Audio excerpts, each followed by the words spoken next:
마포는 이런 상황이고 어제 보니까 이제 강남을에서 두 사람의 맞대결이 지금 이게 뭐 화제인 건지 예. 논란인 건지 뭐 이런 분들의 어떤 대진표가 짜여졌는데 강남을 현역 의원이 지금 박진 의원 전 외교부 장관이고요.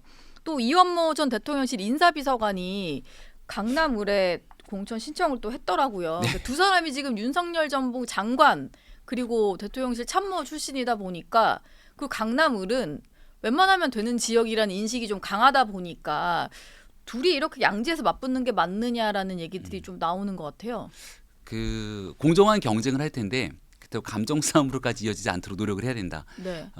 쉽게 당선되는 곳은 아닙니다. 강남이긴 합니다만 예. 민주당이 과거 전현 의원 했던 곳이 바로 이곳일 겁니다. 강남을. 예. 네. 그래서 박진 의원이 당선은 됐는데 그 전에는 민주당 의원이 됐던 적도 있기 때문에 강남, 서초, 송파라고 해서 무조건 공천만 되면 당선되는 곳이라고 보긴 어렵죠. 예.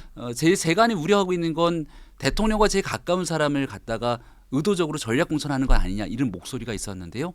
박진 장관은 누가 봐도 대통령 선거부터 지금까지 정부에 큰 역할을 했던 사람이고 네. 이원모 비서관은 저도 경선 때부터 함께했던 대통령실의 핵심 참모일 텐데 워낙이나 가깝기로 따지면 누가 더 가깝냐라고 보기 어려운 상황이겠죠.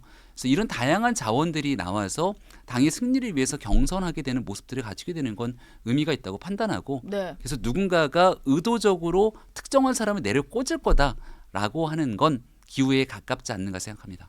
근데 그럼에도 불구하고 수도권이 어려운 와중에 네. 강남을은 그래도 좀 사실 김병민 최고 지역구에 비해서는 훨씬 저희보다 좋잖아요. 많이 좋죠. 예, 그러다 보니까 어느 정도 정권의 수혜에 입은 사람들은 예. 좀 그래도 남들이 잘 안 가려고 하는데 가서 조금 도전하는 모습 보이면 좋을 텐데 그냥 이제 좀 양지로 가서 자기들끼리 대충 해서 좀 자리 받으려는 모습 이런 게 좀 대중들이 봤을 때는 이게 공정한 거냐 이런 생각이 좀 들긴 하거든요.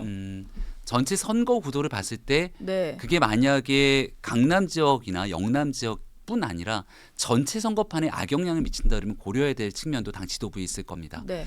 근데 현실적으로 봐서 지금 거론되고 있는 인사들이 어렵고 힘든 지역에 가서 당선될 수 있는 가능성이 있냐 이걸 판단해야 되거든요. 네. 근데 현실적인 당선 가능성이 저는 높지 않다고 봅니다. 아. 그러니까 그동안 걸어왔던 정치적 길이 예. 정말 중도적인 표심을 흔들 수 있고 또 민주당이 갖고 있는 포션까지 끌어당길 수 있는 경쟁력을 갖고 있는 그런 주요한 인사들을 더 발굴해서 한 석이라도 가져올 수 있도록 하게 되는 것이 중요하다 생각하고요. 네. 그리고 이런 국민의힘의 양지라고 볼 수 있는 곳에는 공정한 경선을 가져갈 수 있는 시스템을 두거나 아니면 두 번째 훨씬 더 국민들이 궁금해하고 중요하게 판단되는 건 맨날 봤던 사람들 말고 시대 정신을 구현할 수 있는 그리고 국민의힘에서 당선이 쉬운 곳이기 때문에 예. 정말 모시기 어려운 분들을 모셔다가 국민의힘 전체 판세를 흔들 수 있는 사람이면 어떻겠느냐라고 하는 기대감들도 있거든요. 지금 이제 공천이 막 신청이 된 겁니다. 네. 지금은 나의 자의에 대한 표현. 그 다음은 공천관리위원회에서의 심사 과정을 통한 전략적인 측면들이 고려가 될 테니까 네. 이번 한 주 상황을 좀 지켜보시죠. 일단 이건 신청만 한 거니까 네, 내가 나의 뭐 의사. 이제 내 의사를 밝힌 거니까.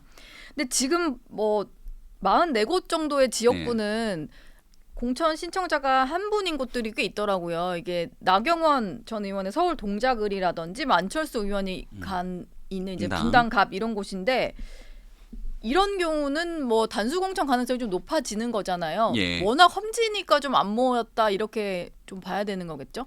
그 단수 추천 신청을 한 데가 있죠. 예. 이런 경우들은 아마도 후보의 경쟁력이 월등하게 뛰어난다. 네. 혹은 여기에서 그 후보가 갖고 있는 도덕성 문제가 특별하게 문제되는 게 없다 그러면 단수로 공천될 가능성이 꽤 높을 겁니다. 네. 근데 단수로 신청을 했지만 이 단수 추천자가 이제 예선보다는 본선이 더 중요한 거잖아요. 예. 본선에서의 경쟁력들을 비교해 봤을 때 이기기가 어렵다. 만약 이렇게 판단되거나 아니면 도덕적인 흠결이 있다 그러면 한 번 정도 더 다시 걸으면서 재공모를 하거나 했던 게 과거의 전례이기 때문에 네. 뭐 단수 신청을 했기 때문에 이대로 끝이다 보긴 또 어려운 측면이 있겠죠. 예. 그래서 이번 한 주가 아마 SNS 상을 보면 이제 여러 여론조사가 돌아가는 것처럼 많이들 홍보를 하고 있는 것 같습니다.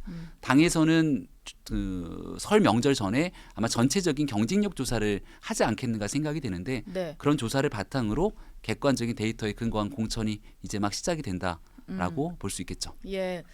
지금 당에서는 한동훈 위원장이 계속 그 국민의힘의 어떤 공천에 있어서의 도덕성 기준을 상당히 높여놓고 그걸 강조를 하면서 이 기준이라면 이재명 민주당 대표도 안 될 것이고 뭐 이런 얘기들을 많이 했잖아요. 근데 뭐 기자들이 이제 기사를 쓰려고 이제 비교를 해보니까 일부 좀 새로 들어간 항목도 있고 그래서 좀 높아진 것 같다는 생각이긴 한데 예. 좀 본인이 직접 그 검증서를 써보신 당사자 입장에서 봤을 때 많이 좀 높아졌어요? 어떻습니까? 기준이. 검증서는 뭐 거의 비슷한 것 같은데요. 예.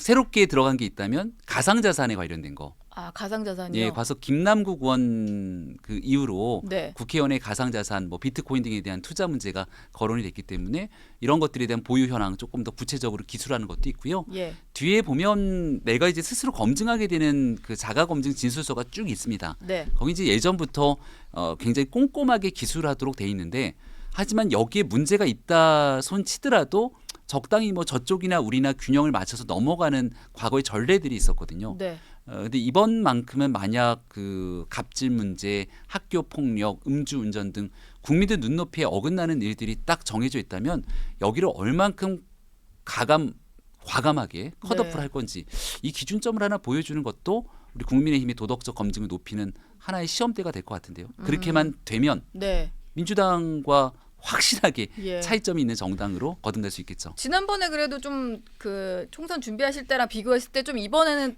뭔가 더 기준이 높아진 것 같다 이런 것들은 좀 느껴지시나 보네요. 그래도 체감하실 수 있을 정도로. 충분히 그럴 거라고 봅니다. 왜냐하면 예. 그 공천관리위원회가 갖고 있는 의지 이런 부분들이 완전히 다르거든요. 네. 그리고 한동훈 위원장이 본인 스스로가 출마를 안 한다고 선언했고 네. 그다음에 최근에 나왔던 뉴스 중에 가장 저는 인상적이었던 게 의원 세비도 과감하게 좀 깎아야 되는 거 아니냐. 예. 불체포 특권 포기 서약서 다 쓰고 시작했거든요. 네. 아마 의원 세비 깎자는 얘기를 한 열흘만 더 일찍 꺼냈어도 공천 때 그 신청 서류에 네. 의원 세비 삭감에 대한 서약서 쓰고 시작하지 않았을까. 아, 뭐 그러실 수 이런 있겠네요. 생각이 들기도 합니다. 네, 엄청 깎자고 하셔가지고 저도 네. 약간 뭔가 매력도를 많이 확실히 떨어뜨려서 그냥 진짜 나라 위에 봉사할 사람만 좀 와라 뭐 이런 기준까지 제시를 하는 것 같다 이런 생각이 그럴수록 들더라고요. 한동훈 위원장은 예, 철저하게 국민 눈높이에 맞춰서 움직인다. 네, 여의도 정치권에서는 의원 세비 깎자는 거에 대해서 무슨 정치 혐오를 불러일으키냐, 현실과 맞지 않다,